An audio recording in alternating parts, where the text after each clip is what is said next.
All right, I think we're going to get started. If that's okay with everybody, we're going to get you in and out of here. Uh, Thank you all so much for joining us this morning for the 2026 budget presentation. I'd like to thank all of our city staff who worked with us to be able to prepare this budget. A special shout out to our comptroller, John Toohey, for your work and your partnership on this effort. So thank you, John. I think John deserves a round of applause. So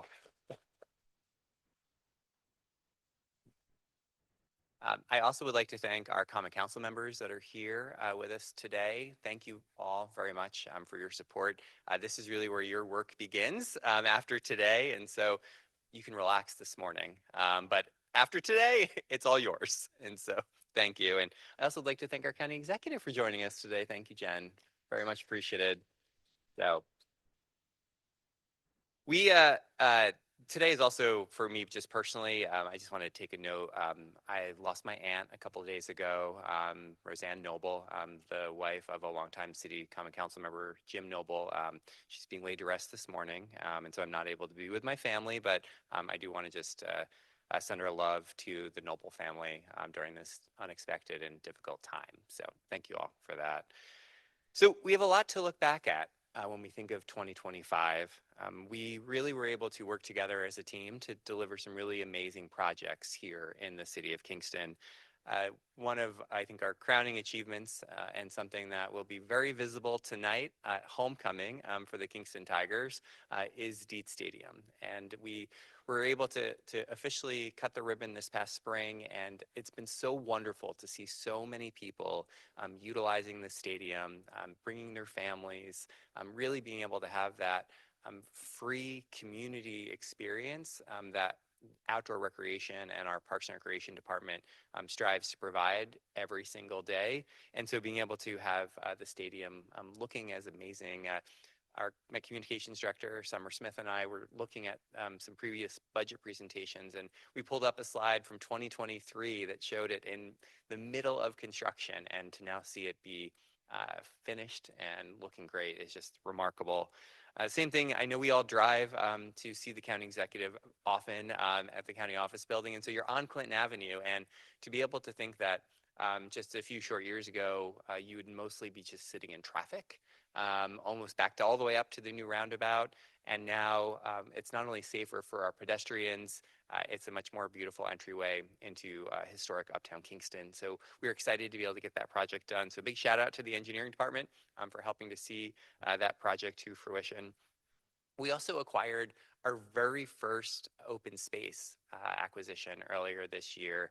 And to be able to have the Roundout Uplands now be a part of the city's officially designated open space, thanks to our recent approval from the Kingston Common Council, the first of any designation that we have here in the city of Kingston, and to be able to now have over 60 acres in the heart of the waterfront is going to be such an asset for our community, and one of the very first projects that will be supported by our Community Preservation Fund, which is now a new and very critical tool in helping communities be able to pay for and support open space acquisition and development in our cities and villages and towns. So shout out to our sustainability office for managing that.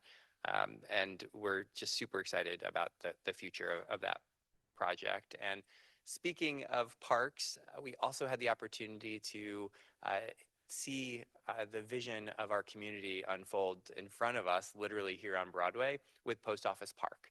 And it's been so wonderful to be able to see community events, our young people playing chess and checkers, and being able to see the ping pong balls flying right in this space that's like right in the heart of Midtown. And so our health and wellness department helped shepherd that in partnership with Parks and Recreation. And we're excited that that project is complete and now looking forward to additional uses for that space that the community may envision. We had some other initiatives that were not necessarily projects where we built things. And one of these projects that has been super important to me and important to folks who are concerned about traffic safety and really just the overall well-being of our community and that's traffic safety. And for traffic safety, we envisioned this new paradigm in Kingston where cars followed the speed limit. They did not speed through school zones. They were watching for pedestrians and cyclists. They were using their turn signals, and they were making sure that they had their cars registered and inspected. We did not set a very high bar, and unfortunately, since January, we've issued 3,900 tickets. And so our community and those who visit it still have a lot to learn. And so we are going to continue to have our traffic safety unit out there, making sure that we're keeping people safe. And I'm just really proud of the work that the Kingston Police Department has done to really be able to get behind this initiative and to do it with a smile. And I know no one likes getting a traffic ticket, and we really do try to work with people whenever we can. But there's just sometimes that one of those tickets has to be issued. And I'm just really proud of our team for that work. We also tried to create a better, easier pathway for people to be able to develop here in the city of Kingston.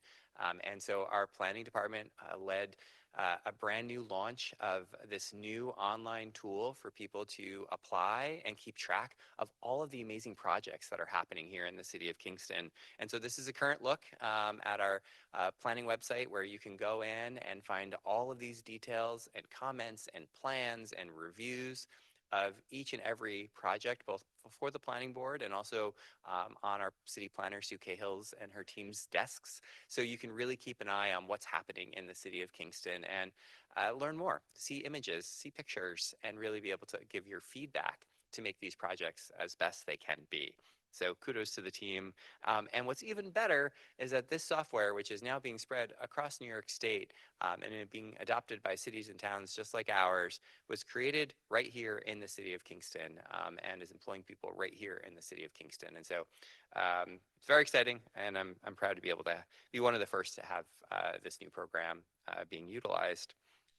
We also have talked a lot about housing in 2025, and it will continue to be a very important topic for 2026. But sometimes you forget about these projects. You hear about them a few years ago when they're in front of the planning board, but if you don't drive by one of these projects, they're just not on your radar. And so unless you go on Cornell Street a lot and you're next to the post office, you may have missed that we are, you know, building 100 units of brand new housing in Midtown, in the city of Kingston. This development team was supported by some state funding. They have done an incredible job of being able to bring this project to fruition. And as you can see, the exterior of the building is almost finished. They're now going to be spending the winter working on all of the interior finishes. And the fact is, in 2026, there are going to be 100 new families that will have been able to either move out of their current Kingston location or come into Kingston and be able to find a spot here, which, as we know, the housing issues are prevalent here in this community. And so being able to have more supply is really going to help. And this is on top of some really amazing other housing projects that are happening, like the Baxter project here on Broadway. You may be driving by right now and seeing all of this cool equipment that's sitting out there. They're starting their brownfield remediation work. And that is the first step to be able to have this project literally put a shovel in the ground. And I am just so excited to be able to have another 70 units of housing right here on Broadway. And the feeling and the anxiousness to want to be able to see these projects get done, it's all worth it, because when they do actually open their doors and you see these families moving in, it just makes it all worth it. And I know the county executive is feeling the same way about the Golden Hill development, because literally people are going to be moving in there this fall. And that feeling is so amazing that we're going to be able to have another 164 units in the city of Kingston, all affordable, and really being able to be this intergenerational campus that the county has built. It's just so incredible. So housing is exciting. So we should clap for housing because we're doing good work.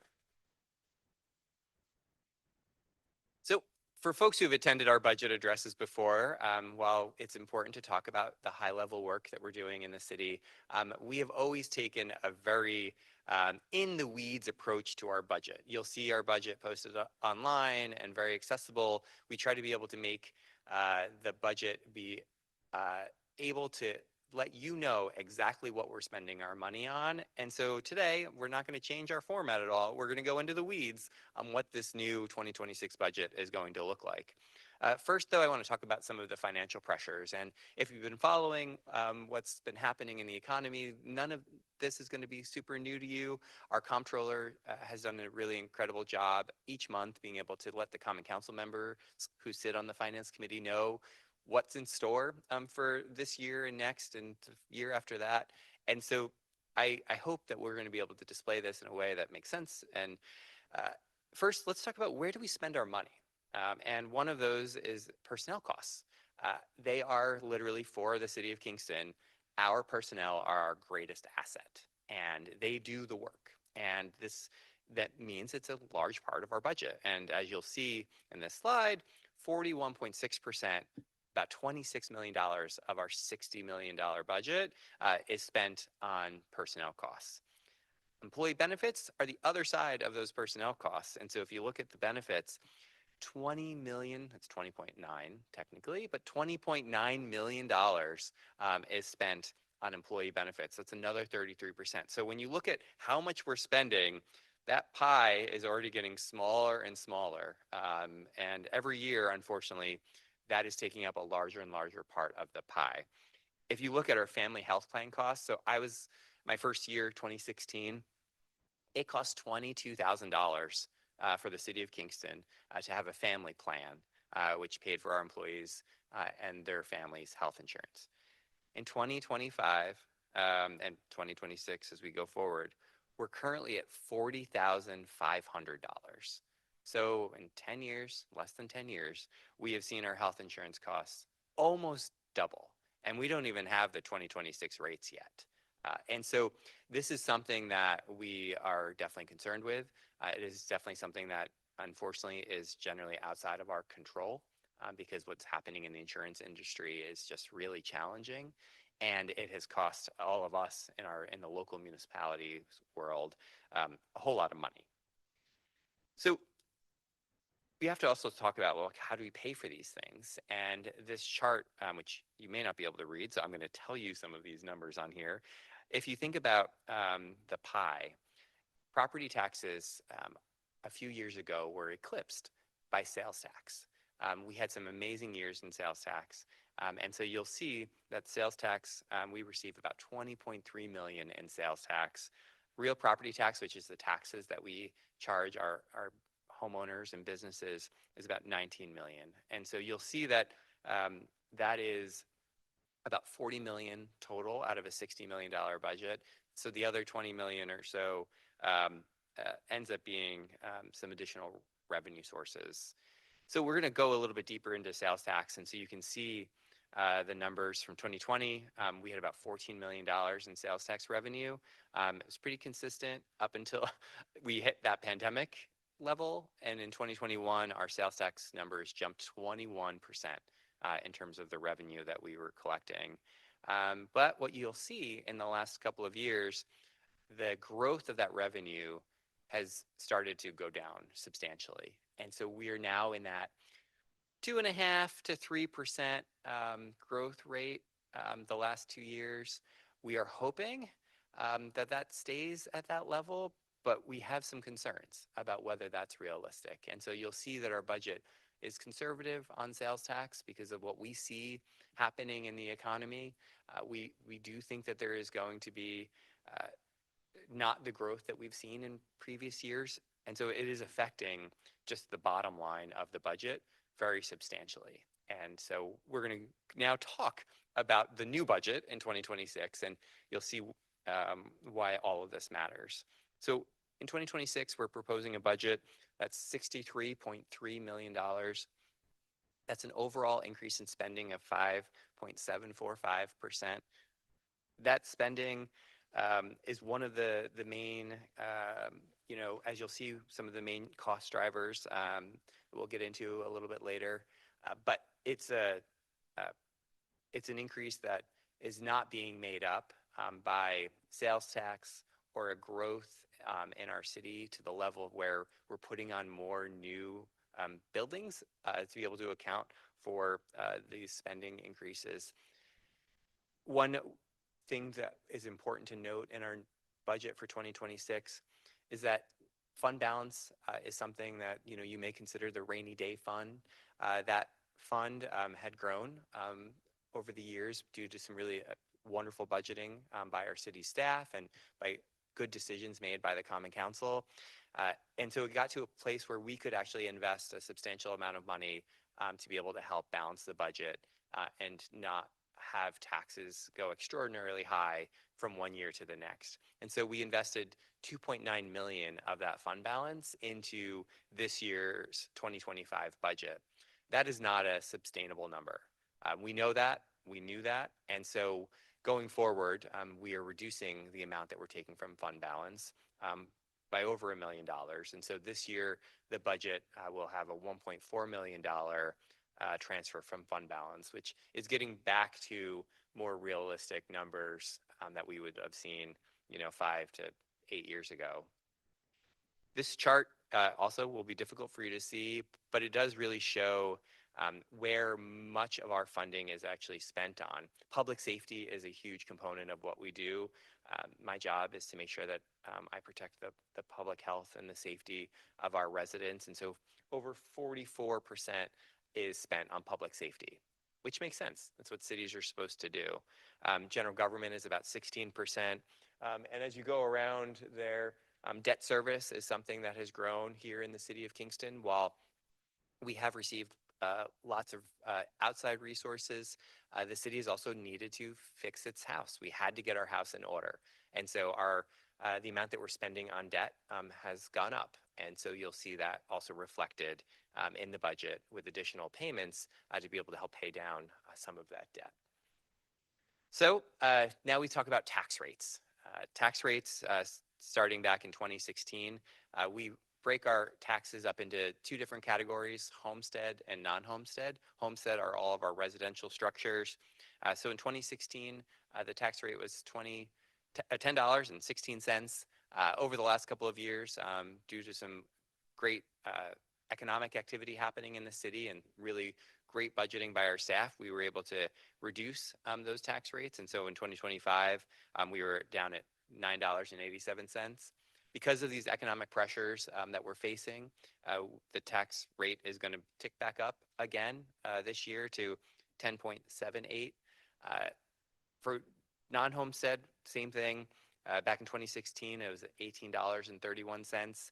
In 2026, our new tax rates are going to be set at $16.78. We've got a great chart that kind of plots these out over time.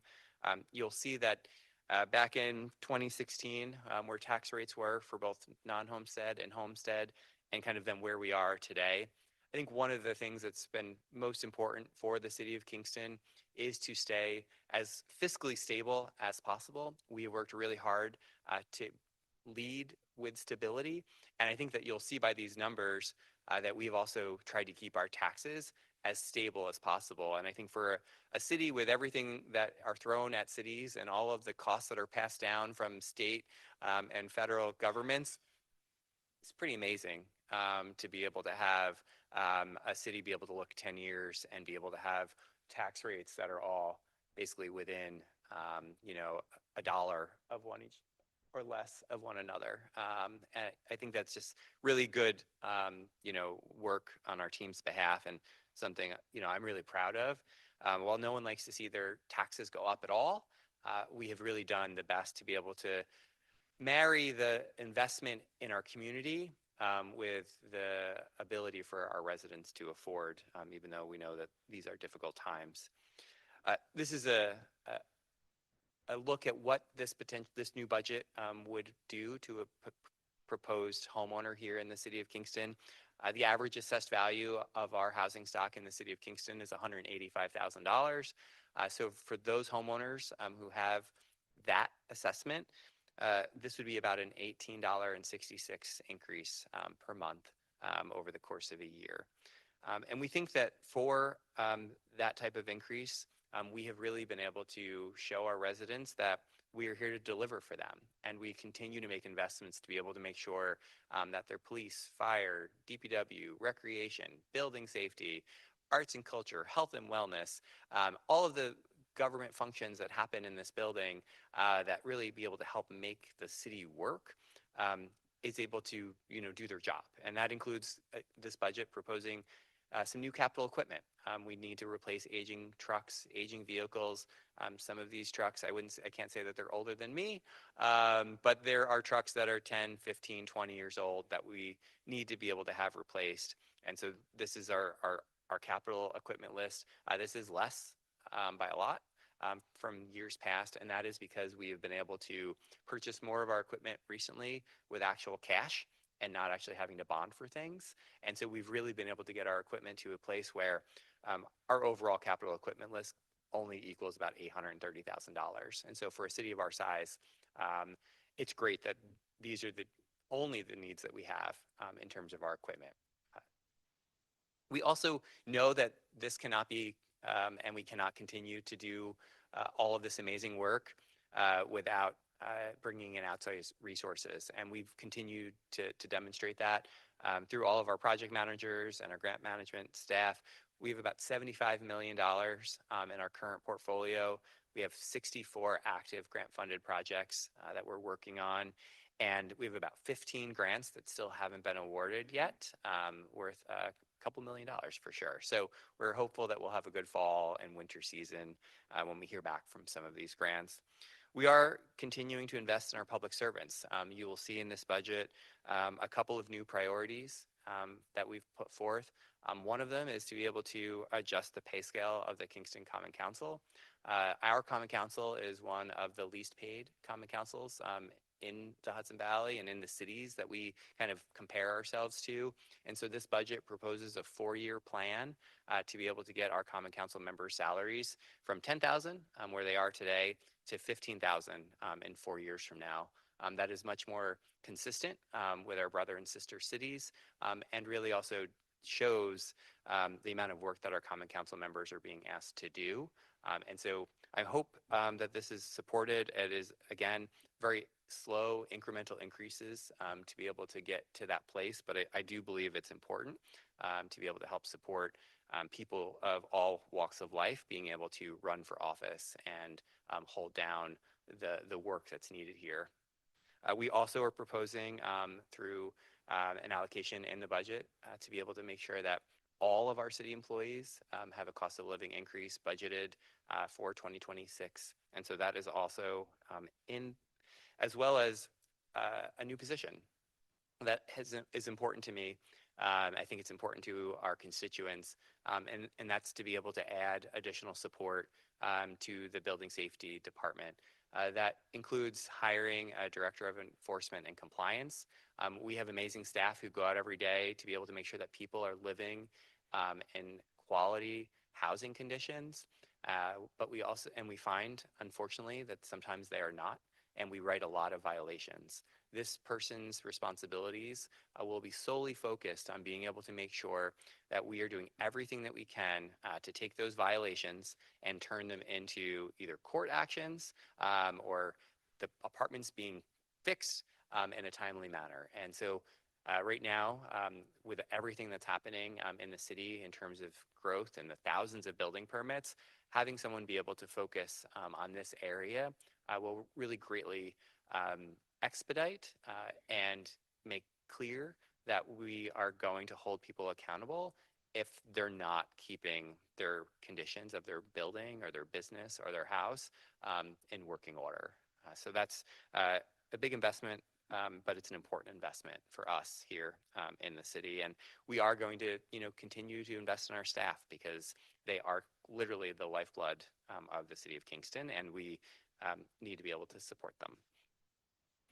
One of the key areas that we talked about in our last time we did this budget presentation, which was our ambulance program. And I'm happy to be able to report that our ambulance program has been going extremely well. We have been extremely busy, and we have been able to really be able to hone in on what this type of program actually costs.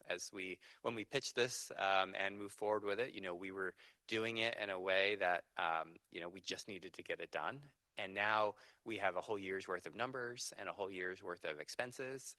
And so you'll see the ambulance budget did rise just slightly to about $2.7 million to be able to run the full ALS ambulances that we have. Uh, we thankfully, though, have seen reimbursements due to the diligence of our staff and our insurance billing company that you'll see that we actually have been able to increase the reimbursements from our current budget in 2025 to 1.9 million in 2026.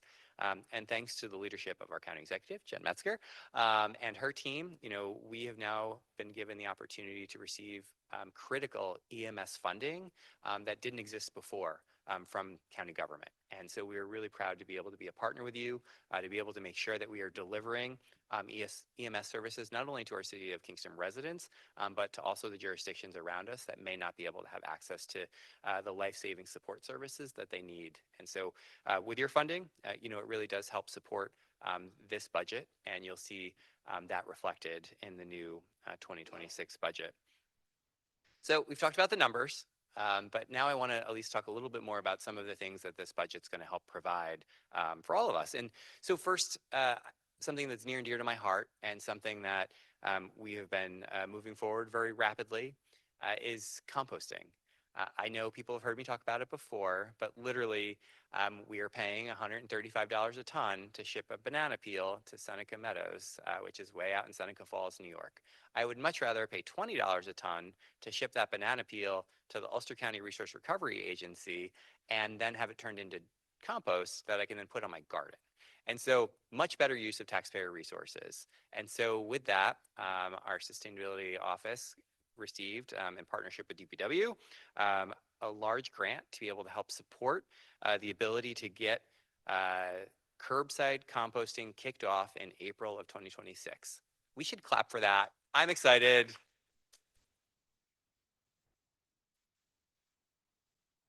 So come 2026 in April, you're going to be able to have one of these buckets delivered to your house or picked up. We're not sure yet.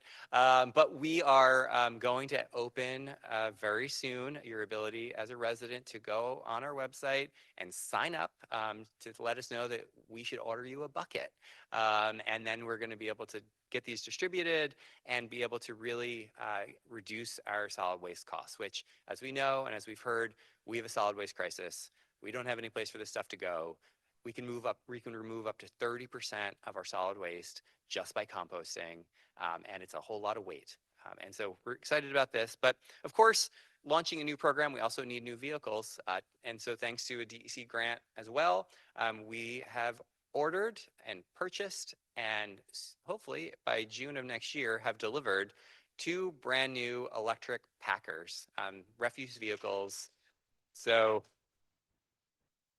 some of the first in the state. New York City has a few of these, but I don't know of any in upstate New York. And so we're excited to be able to demonstrate this new technology, to be able to efficiently be able to pick up not only our organics, but we'll be able to use these trucks for all of our recycling pickups as well as yard waste pickups. And so these will be, they will look just like a normal garbage truck. Just at the end of the day, we just plug it in and we're ready for the next day. And so we're excited, and it's going to be a big improvement in our air quality and for maintenance on our trucks, and it's a good thing. So one of the things that we're doing our research and talking to some of my fellow mayors is that the City of Kingston also has not a lot of opportunity to generate revenue outside of our taxpayers. And so we're looking for new opportunities to generate revenue outside of our taxpayers. And one of those is occupancy tax. Ulster County has an occupancy tax that they have for short-term rentals, hotels, things like that. We do not. And as you see on this list, there are a lot of communities right around us that do. And so we want to change that.